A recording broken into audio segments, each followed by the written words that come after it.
Hello everyone, I'm Professor Margaret Rogers Van Coops, and I'm saying welcome to my show, The Truth.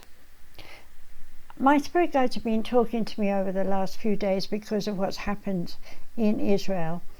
And over the years they've given me different quotes on circumstances that will happen in the future. And one of the things that I'm recalling that they said to me was that there would be in the future a time when everything would get bad. And part of what I wrote in a book in 1982, I think it was Israel is doomed, Egypt is lost. Chairman Mao, meaning China at that time, is singing like a pussycat on a hot tin roof. Russia will be aggressive and in danger from mortal rain, but the voice of the Lord will be heard, and then silence will come over the earth. So what I'm looking at here in terms of with Russia at war with Ukraine, and now this terrible thing with the Maharsh, it's really what I wrote all those years ago, and that is scary. And so we are on the brink of another kind of war, and we don't want a third world war. So spirit guides asked me to channel them, and I said I would agree. But before I do that, I had some of the things I wanted to say myself. You know, if you've been following me on the iCloud, I have been talking about the Great Piscean Age has ended and the Great Aquarian Age has started. But I'd like to emphasize on that and go back in time to give you some kind of understanding of what's going on here. And we have to relate to God, the Creator, which is what we all believe in. So what I'm looking at here for you to understand now is that the crisis that we have in public everywhere, because we see people who have been drowned because of floods, we've seen fires, we've seen ocean tidal waves, we've seen air stuff like tornadoes and so on. I'm sure you all know, and I don't need to list everything. But what I want you to understand here, that this is part of the cleansing of the Great Piscean Age, and that we are now fully in the Great Aquarian Age. So I'm going to give you some years to understand just how long we have been struggling with this Jewish consciousness. So if I go back eons of time to the Aryan Age, A-R-I-E-S, Aries, Aryan Age, when we know about the Egyptians and how they found their gods in their own way. And here I don't want to say these are crucial to your understanding. I'm simply saying that during that Aryan Age, or Aries, if you want to call it that age, what we had was 3,725 years of Aries aggression. So let me talk about that for a minute. Aries is fire, and fire says, I have to build, I have to get, I have to control, I need to own, I want new, I want anything that's a challenge, to get it, hold it, own it, and be the person I want to be. Now, if we think of going back that far to the Aryan Age, we are looking at a period that they had during that time of 3,725 years. And that number is given to me by Spirit. It's not me working it in listening to some agriculture or something, that's telling us what they were doing back there. I'm not going to that issue as gatherers of plants and things. But what I do want to say here is that if we go to the Middle East during that period of 3,725 years, what we're actually looking at is the 13 tribes in the Middle East who were always at war with one another. And here we want you to think about how survival, especially in a deserty area, and bearing in mind we've had floods and the great floods and all these other things before and coming again and so on. What we need to understand is that the evolution in the Aries age or the Aryan age was very much about getting what you want, keeping it, sorry, throat chakra. I'm always dumping myself because I remember so much of all these things, so bear with me if I lose my voice. But really what we're actually trying to do here is bring up the understanding that the fire energy blazes. It blazes away. It consumes everything in its pathway when you think of fire. And we've seen that just recently in many different countries. And what we have to understand is that that is in its own way a cleansing. And when we think about a cleansing, when it destroys what was, and we begin to see that there is something new to happen, then we begin to understand that there is a growth taking place. There is something happening. Something is altering. We're beginning to think of things in a new way. So in the Aryan age of 3,725 years that Spirit gave me, you have to realize that these tribes were arguing over whose land, whose animals, whose ocean, whose oasis. The list goes on, because the Middle East has always been controlled by the shifting sands, the tides, the weather, and the traditions of survival in those days. So in the Aryan age, it was one for all and free for all. Get what you want. So I could lead you all and say, yes, we're going to go and we're going to get ABC and we're going to take it from XYZ, and then we're going to feel safe for the winter and the next few years and so on. And of course you have to realize that they didn't have technology. All they had was their knives that they'd learned to make, bronze things, and go out and fight and defend their home or attack other places because they want their food and so on. Very aggressive period in history. And yet at the same time, under the vibration with the influence of the Egyptians, and I might add, as people are talking about it today, I can talk about it too, that yes, we did have the aliens here having an effect in that period of time. And of course, when you've got simple-minded humans who have been created, doesn't matter how they were created, the point is they were created, and in realizing that their education is like a kindergarten kid in terms of survival, they were more likely to do what they were shown and told to do and then take it and run wild with it. Now, that run wild with it actually is an Aries energy. I have friends who are Aries, particularly back in England. I had a lot of them. I used to wonder why I've got so many Aries friends, because they would come into my life and say, we have to do this now and we can't wait, and if we don't do it now we'll lose out and we'll never get it and so on. And I'm looking at them and saying, what are you talking about? We don't need that. And they say, oh yes, we do, and they go off and get it, and then 6 months later I see, no, it broke, it wasn't any good. We didn't need it anyway. So whatever it was just a toy to play with.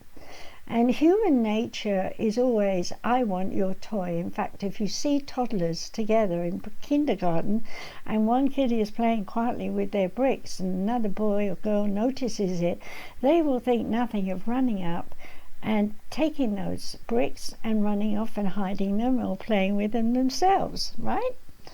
And we say, we got to teach you shouldn't do that. You can't take things from other people. You have to ask, would you mind sharing? Well, that would you mind sharing is our evolved self. But if we go back into the ancient Aryan age, then what we're actually seeing is grab, take all the time. So anatomically, in a sense, humans were still babies. They were thinking like childish minds. And if someone told them, go dig a hole here and put books on it or put something in it or whatever and hide them, they did. And if someone else came along and said, that land is mine and your goats are on my land, I have a right to half of your goats now because they wandered into my land, I'm taking them. Oh, that's the rule, is it? I didn't know that. I'm so sorry. Can I remove my animals and pay you some money? No, I want the animals because I can eat those. I don't want your money. So a lot of things were taken by control, by abuse, by strength, with I've got more sons than you and I'll send my sons over on your pathway and I'll have take more than your few goats, I'll take all of them. Fear. Think about living back in those times with only maybe a weapon that is a gardening weapon, or maybe you managed to make enough money to make yourself some metal weapons or farming things, and along comes someone else and says, I've never seen those, I want those because I got farm back home and I've got this and I've got that, I'm taking your stuff and I'm taking your land and I'm taking all your animals, and if you fight me I will kill you. And of course they did fight one another and they did kill one another. So if we come back to the Middle East in that period, whether we like to admit it or not, that area of the land, influenced by aliens who come and gone a few times, what we actually found was that part of the world had more understanding of trade than anywhere else. For example, if you think about America, back in those days, it didn't even know that land existed. So when we read that God said to the Jewish people, you are my chosen people, and you will suffer for me, in the sense that you will show the world a different side of your personality and character. So we like to think today of the Jews as business people who quietly organize and structure and build wonderful things and do wonderful things. And they have shown that with the modern Israel we have today. But there was something else going on in the voice of God, and now we're coming down to Abraham in the Aryan period, where Abraham was a warrior, and for his tribe to protect his goods, his animals, his town, whatever you want to call it. And of course, if there were others who were raping women and taking things and doing stuff, then they would go and fight and protect and defend those who are part of their tribe who needed to be helped. That was a normal thing. That was survival. And when Abraham was doing that, and I will tell you this, that you will scream at me, but he told me this himself, that when he took his son to give the sacrifice to God, it was because in his mind he'd done everything else to hear God tell him what to do. And in that mode, the only thing left that he loved so dearly was his son. And to tell the torment of this in his mind, that he must take his son up into the mountain and offer his son to God, in return for God to talk to him and tell him what to do. In his opinion, he was mad. He was so mad with God in one sense. He was mad with himself that he didn't know what to do. And mentally, he couldn't balance them. So he was not in his right mind. And then he gets up to wherever he's going to do this with his son, and his son, the obedient son, is saying, okay, Dad, I have to do whatever you say, because he has seen nothing but violence. And he knows that most people of that generation didn't last very long. If they got to be 21 or 24 and have some babies, then the babies would be trained as soon as they could toddle to know that one day Dad will be gone very soon and it's your turn to take over and lead the way. That was the way of thinking. And the average person in those days, if they lived to be 35 or 45, was old. And here we are today. I'm 81. And, I'm saying, well, my dad lived to be 100, so I will. And I've got lots of work to do yet. Anyway, we're teaching all the people. So now we understand that the Aryan age had 3,725 years. We have to come forward in time to the Taurian age. And when we look at the Taurian age, according to what Spirit told me, I had to write these things down, I'm not good at math, 3,650 years was the Taurian age. And in that time, the Egyptians liked to bathe in ox blood, Taurus energy. What was it about blood? Life. In the Taurian age, they were trying to build empires. People were evolving. This is my principality. In this period in time was the beginning in India of an awakening to the suffering of the many interactions of that country on its own. And so it was inevitable that the way they lived was the rich were on the top hill symbolically with all their beautiful gowns and things, and all the poor were shoved away into the lower lands where they could survive on whatever they could do. So they learned to farm in the, shall we say, Everglades equalism of their countries, where they resided away from those who were royal or well off and have lots of money. And in those days, the Hindu religion under Rama was very simple. You have been born a slave and you will always be a slave. So endure it, live with it, don't argue with it, because when you go to heaven, whatever they wanted to call it in those days, then God will say of you, you are well done in your suffering. And because you suffer so well, you may return time and time again to the earth as a sufferer and show the world what suffering is like, so that those who are not suffering, those who have money, those who are more ascended, will look on those who are suffering, the poor people, and say of them, we are the breath of life. These people don't understand God. We are the ascended ones. Our job is to look after them, the lowly ones. So we put the lowly ones in the lowly place. We go occasionally and we check on them and we make sure they're okay. But don't let them come to the palace of the Raja, because if they do, they will see all our glories and all our skills and talents. And those poor people, they will want more. And we don't want to give them more. So, when the world was shifting in this way, and Rama was in place talking to all the peoples of their vibration, they were saying of him, he is holy, he is the ascended one. But what he was actually trying to bring to the world was balance.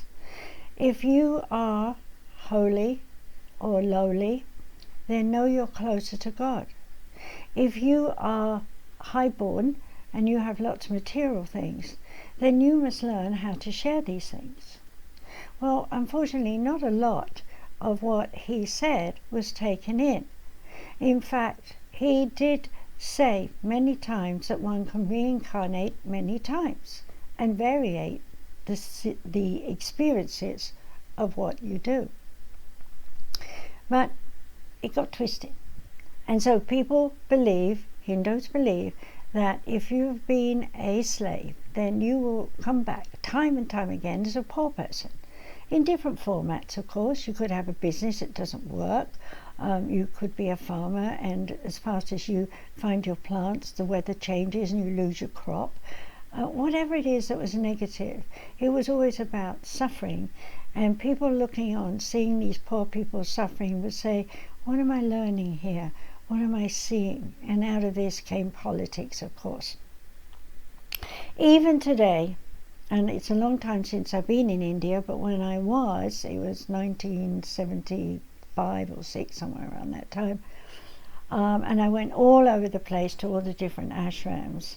I found time and time again that whatever the ashram was, it was dedicated to rats, to monkeys, to fish, to frogs.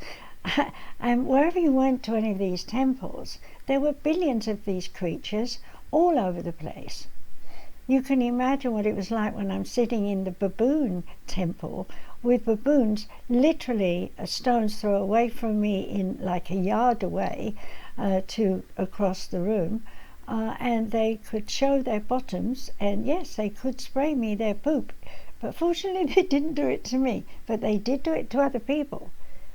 They believed, the Hindus believed, that these baboons would tell them who their friends and who their enemies, and I hope they thought I was their friend. Okay? Sorry. So, having gone all over India and understood everything, when I arrived up at Rishikesh, the great angels there that I saw as angels were wonderful spiritual master teachers with auras that were gold. And I was looking at them, and I watched a yogi who brought himself up from his neck muscles here up. I can't do it, so I have to do it with my hands. So say this is my neck and bring it up. So he's standing on his face, and this is, it would be his body, which is going straight up. So I can't do it exactly for you, but you get the idea. And we were so astounded that he could do that with just the muscles from his neck. And we asked him if he would do it again. My students who were with me all asked, and he went away, and later he did. But during our break, these two wonderful gurus asked me to sit with them on a balcony. And since there was only 2 seats out there, by the way, I'm coughing a lot this week because I'm dumping my throat shut. And this was where I was having to face something I had no idea about, which was they leaned across like this and they said, "Master, who are you?" Like that. I'm like, "Master?" Sorry, you'll have to put up with this because I'm dealing with my mastery. And so I said, "No, I'm just a seeker of truth." And they said, "Well, you're sitting on this wall, you're not afraid." And I said, "No, why?" He said, "Well, you've got a 1,000-foot drop behind you." I looked over and went, "Oh, really? Yes." I wasn't afraid. I was just sitting on a wall like one would do in a yard. Anyway, they were talking, and they asked me again, "Master, who are you?" And I said, "Well, I'm a teacher. I help people with their instinct, their intuition." Again, "Master, who are you?" I didn't know what to say. And then what the older one of the two said, "You don't know yet, do you?" And I said, "No." I was 35. Today I'm 81, and I have to admit, I do know. I'm master of all that is in me. And that's what we all have to learn, is that we are masters of ourselves. If we are running around saying this doesn't work and I don't know what to do and I'm afraid and I've got post-traumatic stress disorder, I'm sorry, I'm going to be doing this for quite a bit, so bear with me with the coughing because this is something I'm working on. Then you can understand that if we go back to this Taurian age, 3,650 years of under the influence in India of Rama, to perceive that whatever they were doing was just like an everyday slave, then the people who followed Rama did not try to evolve. They did not bother to educate themselves, to learn to read and write. And even today in India, they are so adhered to that philosophy that when the rich do try to educate them, they refuse. However, society has evolved so that the children do want to be educated, and I'm so happy that that is happening for them. The second thing to realize is that Rama taught them, if you're a slave, you're always a slave. And that is true, but not on earth. There are 7 archetypes. And I have talked about this in my other show, so I don't want to spend too long, but slave is one of them. And if God made us as slaves at the time of creation, then we are always encoded with the slave energy, but that doesn't mean we have to evolve on earth as a slave. You could wear the mask of the others. So, for example, I'm a warrior. A warrior is not a fighter. A warrior uses a sword to cut a pathway of change. And by going along their pathway of change, leave a trail of their information for others to hopefully follow along that pathway that they have done. But if I want to wear the mask of the slave, then I could be cutting that pathway, teaching all these people and moaning and groaning that they never pay me enough or that they don't appreciate me enough. And you're going to find psychics like that, healers like that. And you're going to find them on the other side of the consciousness of, I'm the best one in town and I expect $1,000 for every session I give. The true Ascended Master will say, I am here for you and I will help you for free. And if in the free giving you have something free to give to me, I am at peace.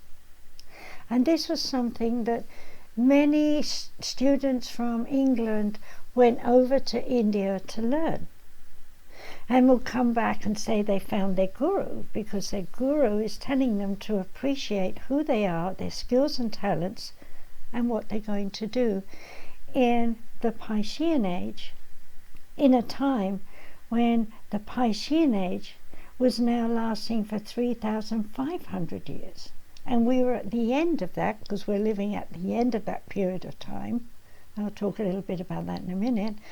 And so when they went over to India and came back with, I've been talking to a guru and I have value and so on and so forth, like the Beatles did, and then come over and sing songs and write songs about it, was a big notice to the rest of the world to stop and say, I'm not a slave to society. I'm not a Hindu. I am more than that.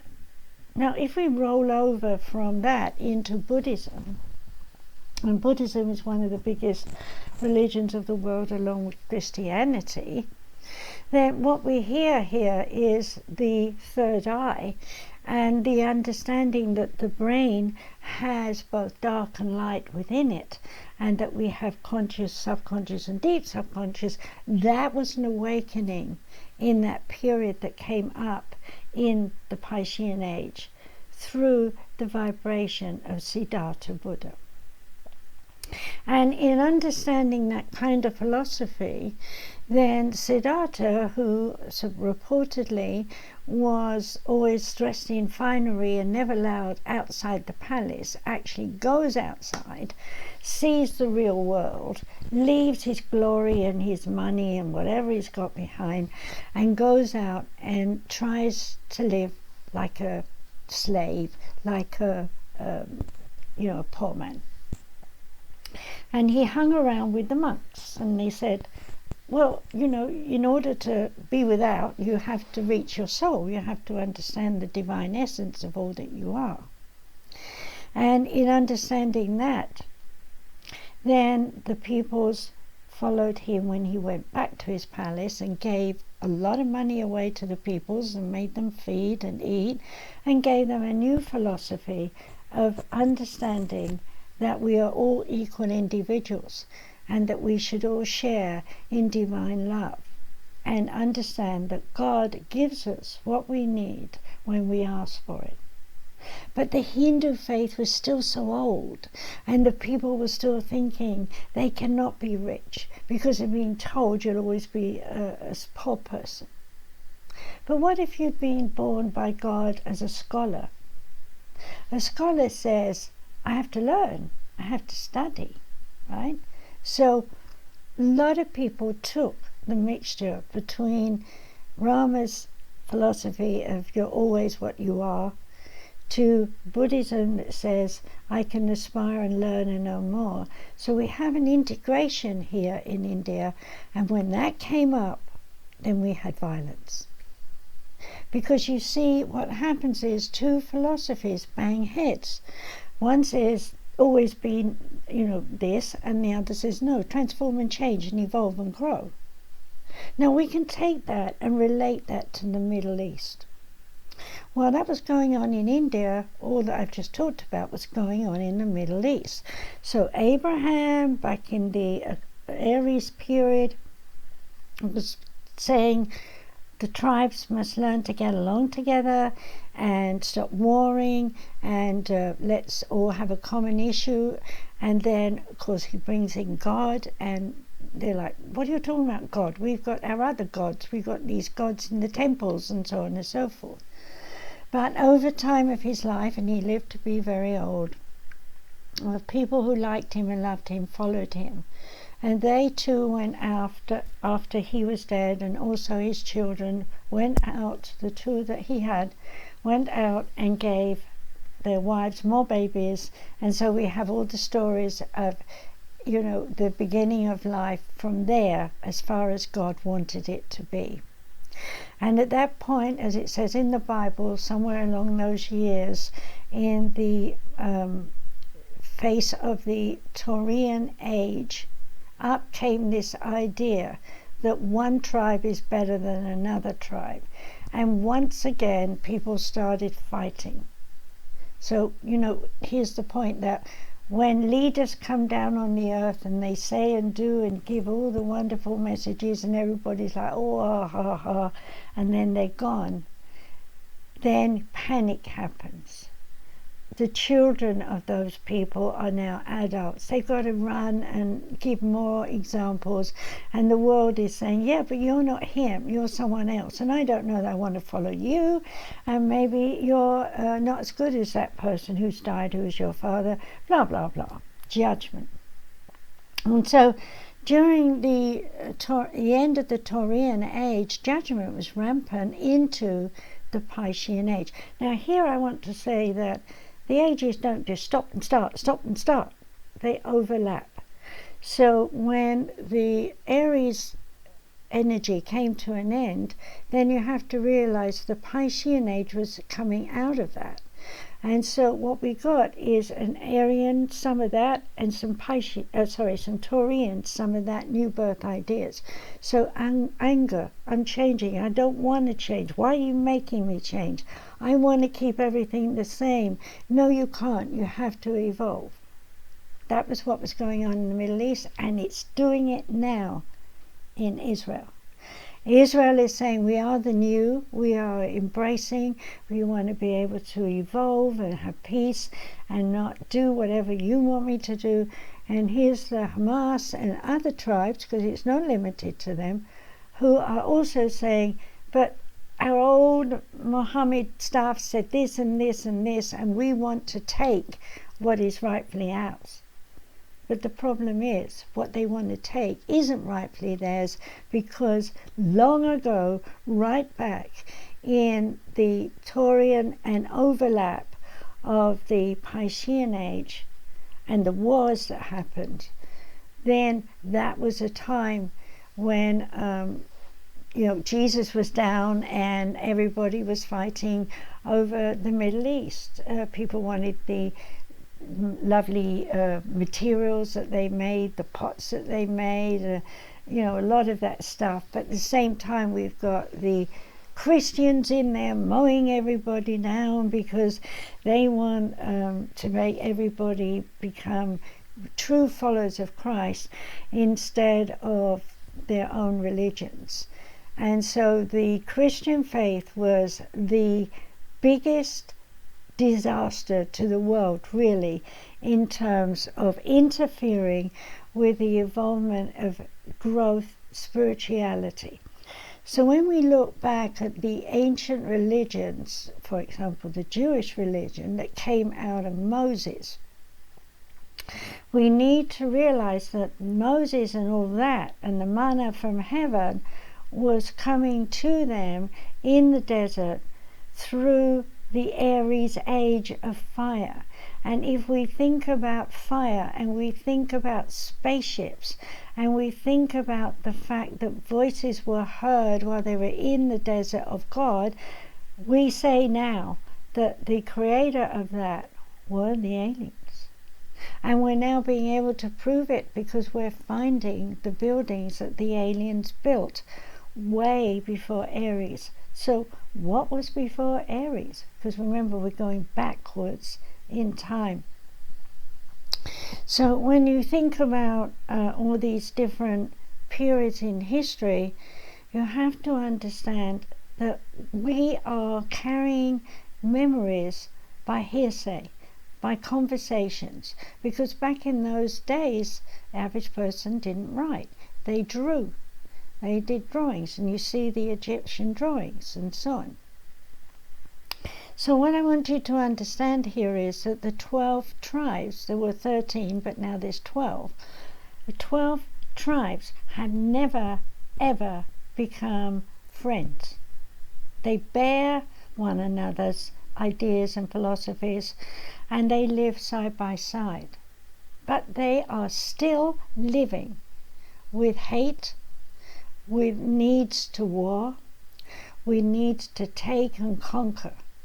And all of this is history coming from the Aries age, the Taurian age, and of course the Piscean age. So the Aries age, 3,725. The Taurian age, 3,650. The Piscean age we've just come out of, 3,500. Do you see what's happening here? The periods of history are shorter and shorter. Why? Because as eons of time has passed, we are slowly drifting in closer to the sun. So if you think about Mars, long ago, where people talk now about aliens were there and then came to here, Earth, you need to understand that, yeah, Mars has got a lot of what we've got here, because you don't leave everything behind. You know what you know, you do what you can do, and you end up in a new place. So like if you moved house from one state to another, you would take what you want to have with you to the new house, and then when you're in the new house, you would start to see other things going on around in the new place, and you'd have to adapt.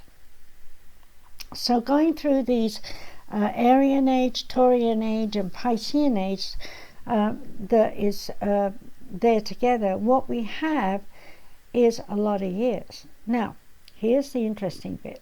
The Aquarian age has just started, and if you want to know more about that, do go and listen to my lectures on the Piscean age and the Aquarian age, and you'll learn a lot there. But here I want to say the Aquarian age, according to Spirit, will be 3,275. So we're being even closer to the sun by then, when that's gone.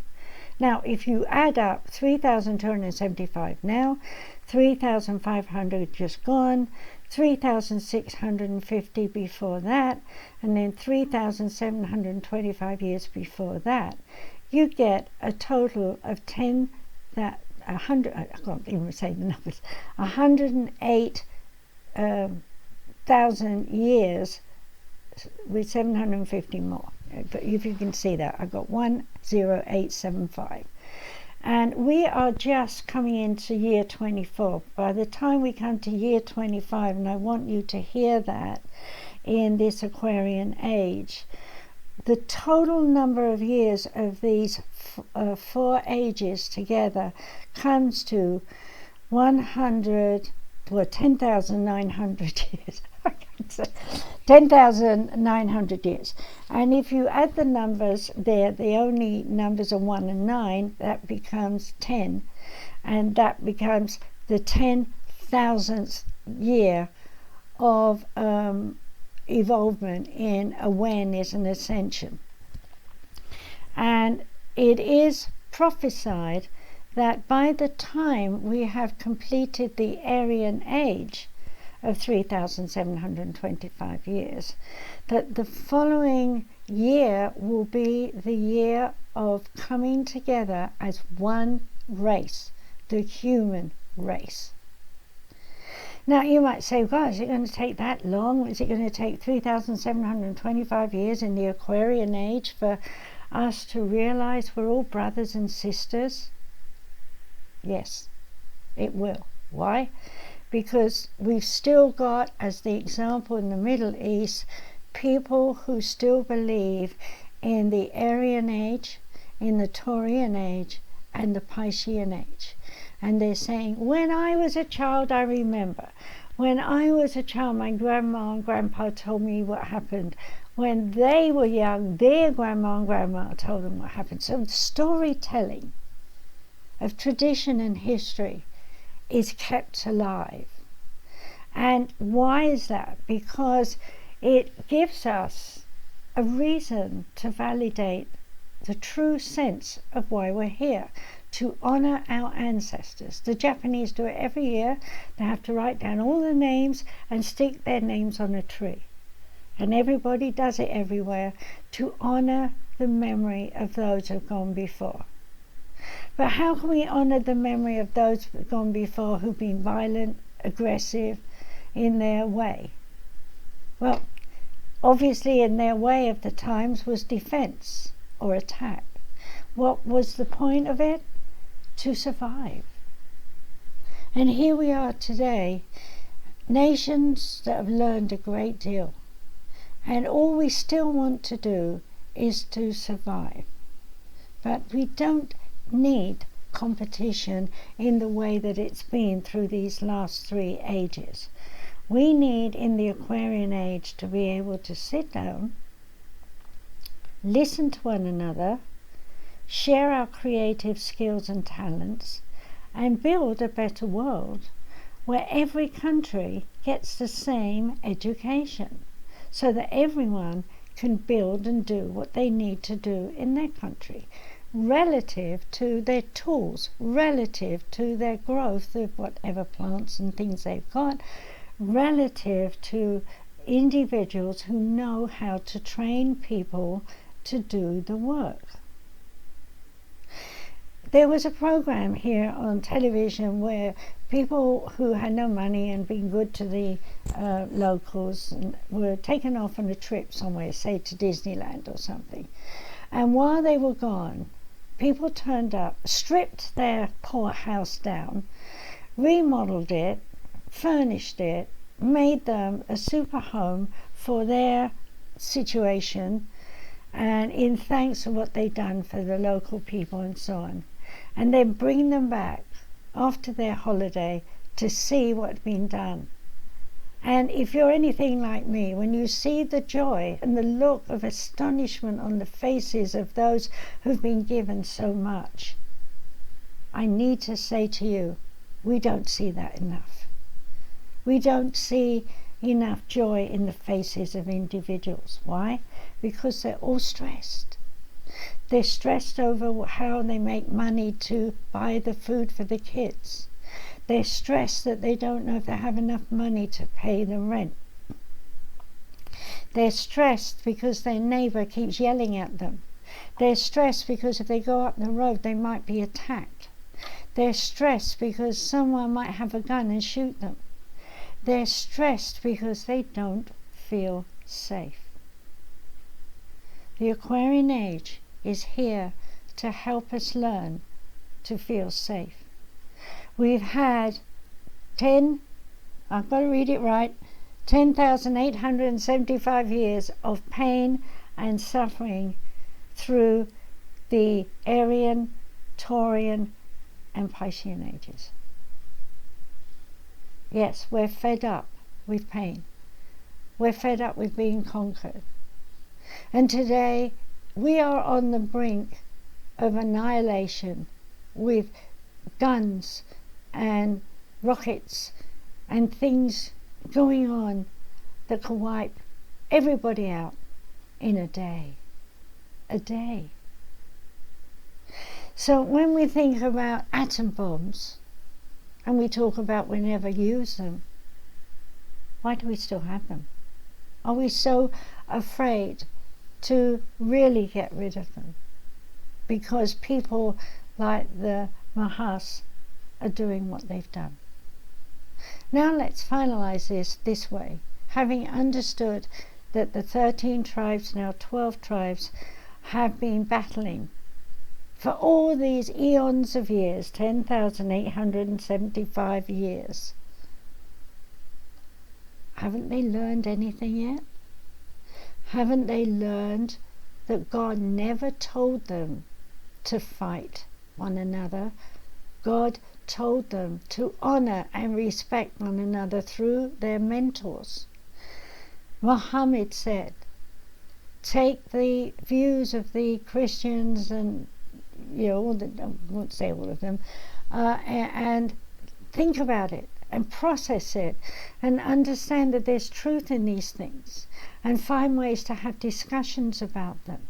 And when you've come to a full understanding of knowing who you are and what you're doing and how you want to work, then be the living example to those who will follow you. Mahas has not shown us a living example of honor and respect. They've shown us murder. They've shown us violence. They've shown us that they are honoring ancestors from the Aryan age, in the days when tribes fought. They're doing the same. Why? Because they believe they're reading what Muhammad said and applying it to the history. Muhammad took everyone to war to wipe out all that, killed thousands before he found God. Is that what they're doing? Are they repeating killing people before they find God? Have we, the peoples of the world, to watch it? Or can we be living examples where we say, enough's enough. You have to all learn to fit in with society. How we do it? Do we want to do it in violence, or do we want to do it in education? Unfortunately, spirit guides tell me that the next 200 years in the Aquarian age will bring the world to peace, but not before then. I cried when I saw what was done for their souls and for the oneness and for this planet. And I want you to understand that as long as we nurture hate in our hearts, we will never find peace. So I have taken all that time for me just to say what I want to say. And I have to admit to you that much of what I've said anyway is what Spirit's been talking to me about. So I know they have stepped back to let me speak today. Now let me come forward in time to our little children, little babies. Killing a small child is the terrible thing of the world that we've heard of. A child who is innocent and knows nothing. 1 minute they're gurgling, and a minute they're not. Old people who've seen the ways of the world and have learned through trials and tribulations to slow down, measure their life, see the qualities of what they've become as a result of the traumas, the ups and downs, finding peace finally to suddenly find death. Are we learning? Are you learning? I want you to think of this, and it's very important. Spirit told me this. I'm going to use Hitler as an example. Hitler was born and wanted the world to be a happy, safe place for all. He was obviously a child born after World War II, because there was only 30 odd years between them, those two wars. So when he gets into power, he was just a little man, nothing much, nobody knew him very well, and here he is talking about a great Germany, a loving country. And the people under him were the ones who said, well, if you want a loving Germany, we have to kill the Jews, we have to do this, we have to round up all the clever people in town because they're going to resist you. And he, in his ego, wanting to be recognized as a leader and to change his country, was dragged along into the dark side of himself. And in the event of his death, at the end of his life, you will read in my book, My Journey into the Oneness. No, that's my story, my life story. The original book I wrote was The Way to Oneness, and now it's called Journey into an Unknown World, The Way to Oneness Revisited. I've written 19 books, so I'm sorry I forget, but that's the book for life. If you buy that and read that, you will have so much more information than any of your neighbors. And then what you're going to do with it? You're going to work on yourself, and you'll become a living, walking example of peace and tranquility when you understand what's in that book. So when we now come to Jesus, in the time of trauma in the Middle East, to stand up and say, I am the Son of God, was to the Jewish people blasphemy, because in their mind, God was the ascended one. Maybe it was the aliens. Maybe they never saw who they were, but they believe that the power of love comes from above. But yet, the above gives us great leaders. So when Jesus talked about sharing, loving your neighbor, turning the other cheek, that didn't mean let him hit the other side. It meant show him a different face. We have a thin face and a fat face. Okay? So you want to show him your good, wealthy, happy face.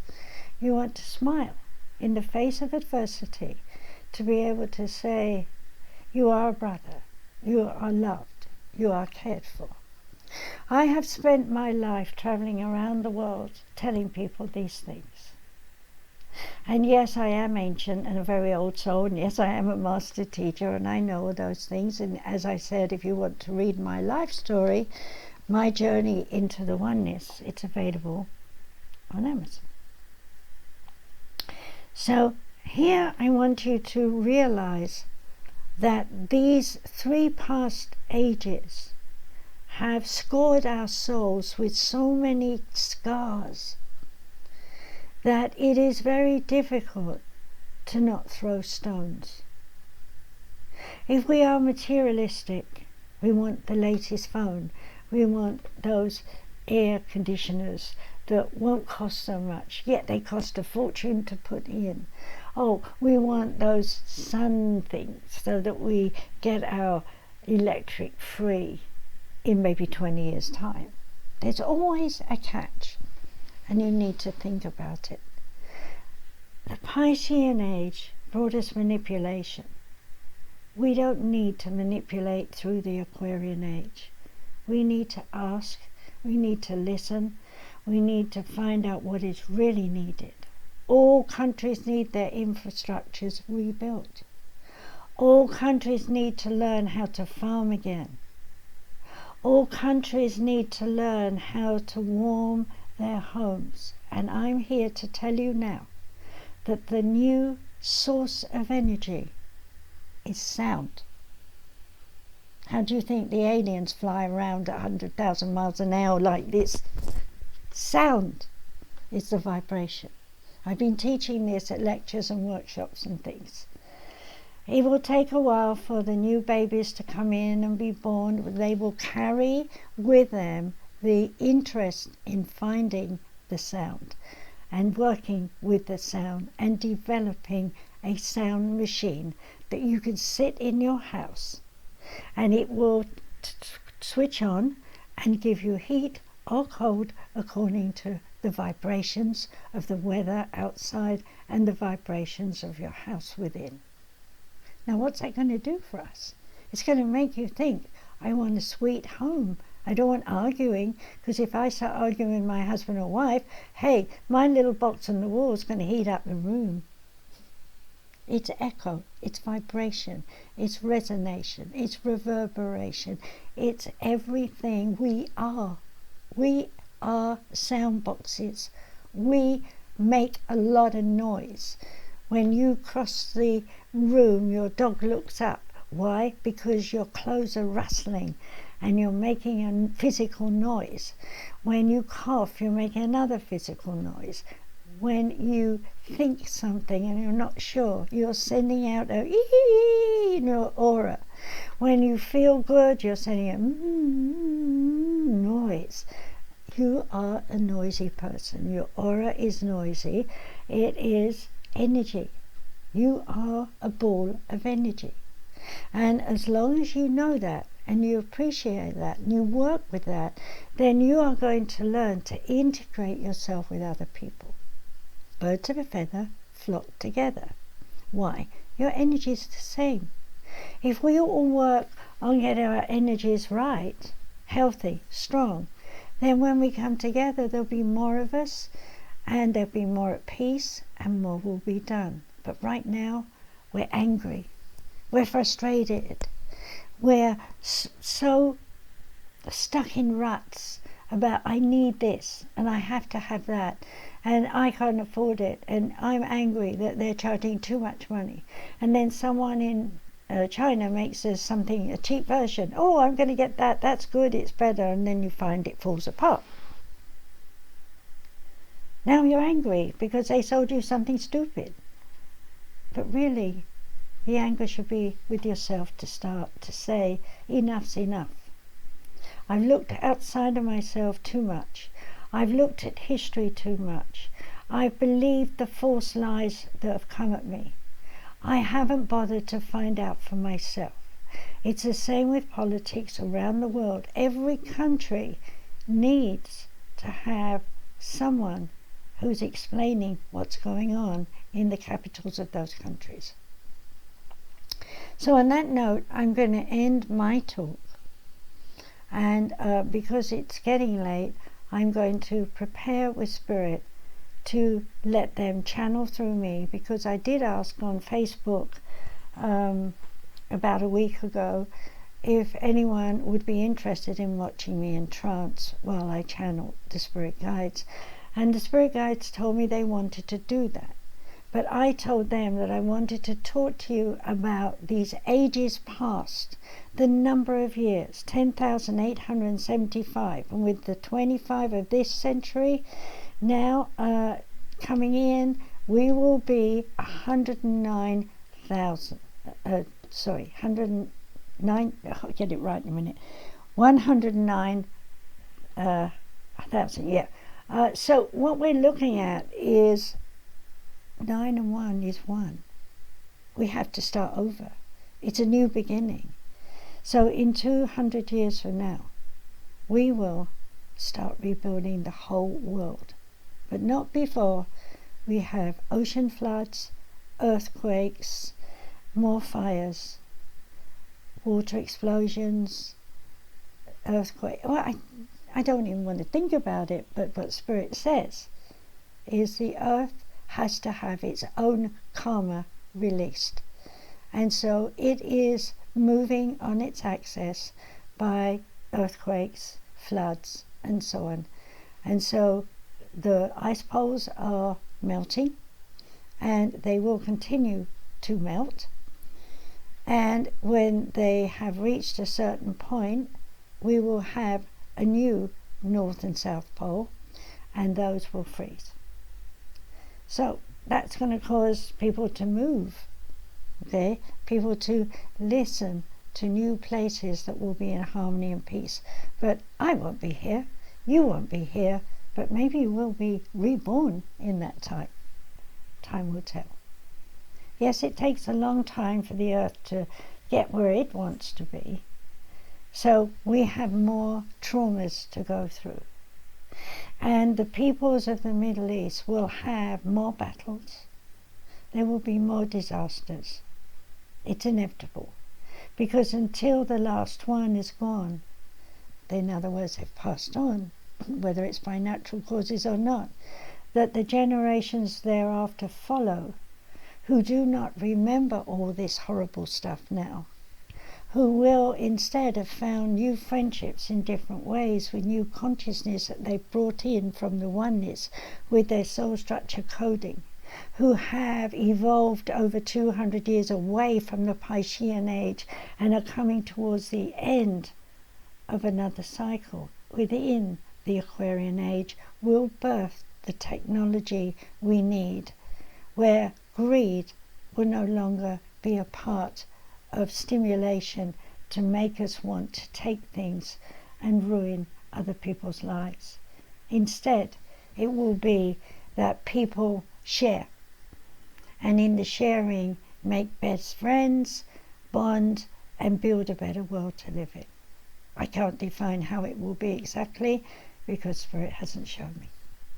So thank you for listening to this long talk about the history, and understand now that what is done with these terrible murders is an eye-opener to us all to say the Middle East has to find friendships or be destroyed. Let's see what happens. Bless you. Thank you for listening. Bye-bye.